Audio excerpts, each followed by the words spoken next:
So for our next project, we're going to be focusing on an element of art and a principle of design. The element of art we're going to be focusing on is, you guessed it, value.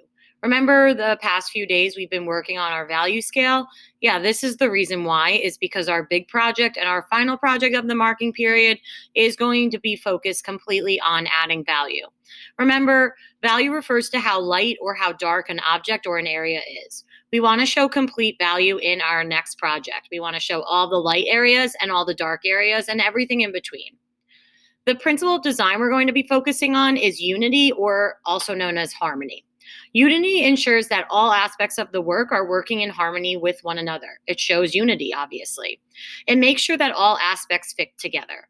So as you can see in the example below, there is good harmony and lack of harmony, or lack of unity and good unity. You want to make sure that your artwork ensures that everything fits together and nothing seems out of place. So our art project is going to be about something called a phobia. So I want you to think about this. Do you or anyone you know have an extreme or irrational fear of something?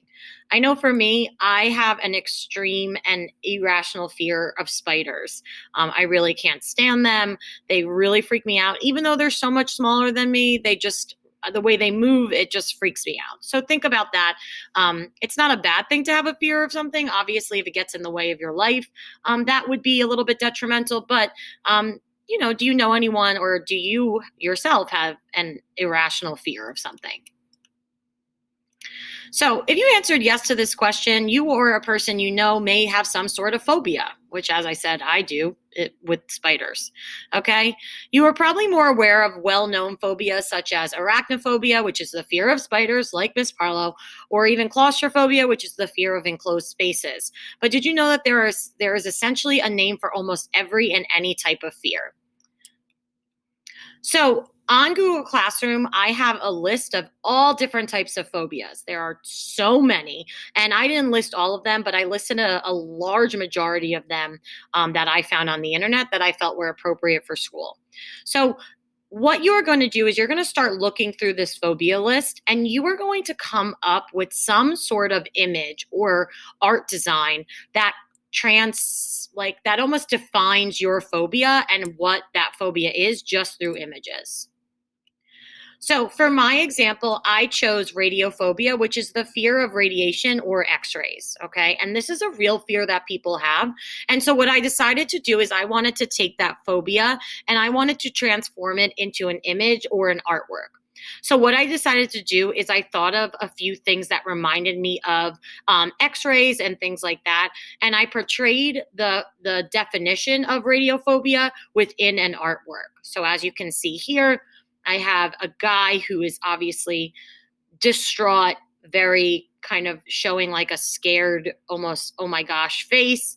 You can see that I did create his face to have one half being the skull, the other half being just a regular human face.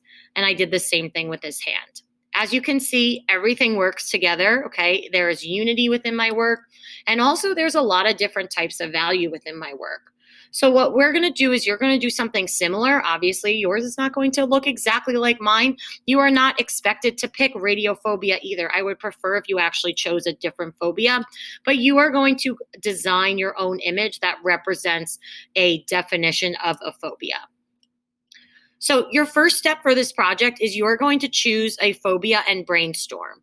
Remember, choose a phobia from the list of phobias on Google Classroom, or you can think of your own, okay? Think about this. How can you define your phobia through an image or a picture? Then, after you choose your phobia, begin to research and brainstorm some ideas and images that remind you of your phobia. So as you can see on my screen, I have taken a few images that I found on the internet that would remind me of, radiophobia. And I just put them on my screen so that you can see and understand what I was going for. Step 2 is you're going to start to sketch. So in your sketchbook, sketch out some ideas about your phobia. So as you can see to the right-hand side on my first picture on the top, I sketched out a few things, a human skull. I also sketched out a scared face. I sketched out hands part of the x-ray, and then a real hand. Now, I usually like when I'm sketching to like sketch out some words and just some ideas so that I really understand exactly what I want to do for my project. Then you are going to devise a plan of action. So think about this. How will you portray your phobia through images without explaining it in words? Will your viewer understand the fear through your image? So think about those questions as you are devising your plan. After you devise your plan, start to sketch on a final draft paper. So that's what I did on the bottom. Step 3 is obviously the thing that we are mostly focusing on, which is the value part. Begin to add value using one of the 4 value techniques that were discussed in class a few days ago, such as hatching, cross-hatching, stippling, blending, things like that. You may use any type of art material. If you are interested in using pencils or charcoal, you can do that. Pen and ink can work, any sort of Sharpies. All you need to do is add value in some way. Your drawing should have a full value scale. That means I should see lights and darks, and I also should see any of the midtones in between, like the grays and things like that. Within this next video, we're going to be watching as Miss Parlow creates her artwork and gives you a few tips with adding value. Okay, so I'm going to be adding value through Sharpies. Remember, you can do these same value techniques with pencils, pen and ink, really any material that you want, charcoal, things like that. It's really up to you what kind of material you want to use on your art project.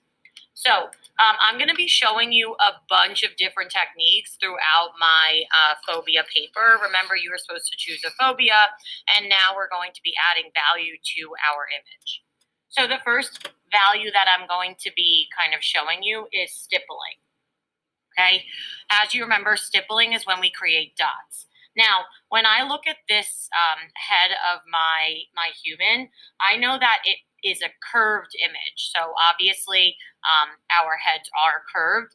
And what will happen through just natural values is my image will have a lot of value in here and then start to get some more value in here, but then decrease on these like white areas, okay? So because the image is curved, we're gonna start adding a good amount of value and shadows right here. And then through these kind of almost like wrinkles on his face, and then we'll also be decreasing the value. So in order to start adding value, I'm just going to start to stipple. Remember, when we stipple, we are just essentially adding dots. You can stipple with pencils, Sharpies, pens, pen and ink, really anything that you want. But what I'm going to do is as I'm starting to come away from the edge of my head, I am going to start to kind of decrease the amount of dots I have and make them more spread out. But within my creases of the face, I am going to get a little bit heavy on my dots just to show the differences in value here. But then I'm also going to get really light and really show the lights as well. So remember, stippling is somewhat of an annoying technique because it does take a while, but it can really show really nice, a nice value scale by just obviously adding less dots and more dots when you feel as if you need to get darker values. So I'm just going in here, and as you can see, my value is building up over here and starting to decrease as I continue throughout this portion of his forehead. But I do want some value in these creases because when I look at like a portrait of someone who has wrinkles, I can see darker values there. Okay, so that is stippling in a nutshell. It's very easy. As I said, the more dots you put down, the darker the value will be. The more spread out your dots are, the lighter the value will be. Okay, so that is one technique. Let's go to hatching. All right, so I am going to hatch. I'm going to hatch over here as well, just to kind of show you differences. All right, so with hatching, we're just going using the shape of the object, and we're just making lines. So as I said, my shape here is curved. So what I'm going to be doing is I'm going to be starting to add hatch marks like this. Now remember, you only have to pick one value type technique to use. I'm just showing you a bunch of them. And remember, as your values get lighter, you can always start to spread out some of these lines so that they're not all clustered together, okay? So I'm just showing value by, as I said, layering some lines or some hatches, but then as my value decreases or I need some lights, I will start to kind of pull away from being so close to one another, okay? So that is hatching. Cross-hatching, you would do the same thing, but instead we're going to add a cross. So I'm just going to start to cross in here. Obviously, I can pull my lines further away from each other in order to create more lights. And then when I want more dark areas, I'm just going to obviously put my lines closer to one another. So we did stippling, I showed you hatching over here, and then I showed you cross-hatching. Okay, the last one is going to be blending, okay? So blending, obviously, if you want to blend, you may need to use either a pencil or pen and ink or charcoal, because sometimes it is a little bit difficult to show, blending techniques with our markers. So I'm going to be showing you that. Okay, so for the blending techniques, I'm going to push my markers aside and I'm just going to use my my charcoal, I'm sorry. So what I'm going to do is I'm going to start, obviously, as we talked about before, this is a dark area because of the form of the circle. So I'm just going to start to add some of those darker areas within my artwork. Okay, then I'm going to take my blending tool and I'm going to start to blend to make it a little bit smoother and to show a little bit more, highlights and darks, things like that.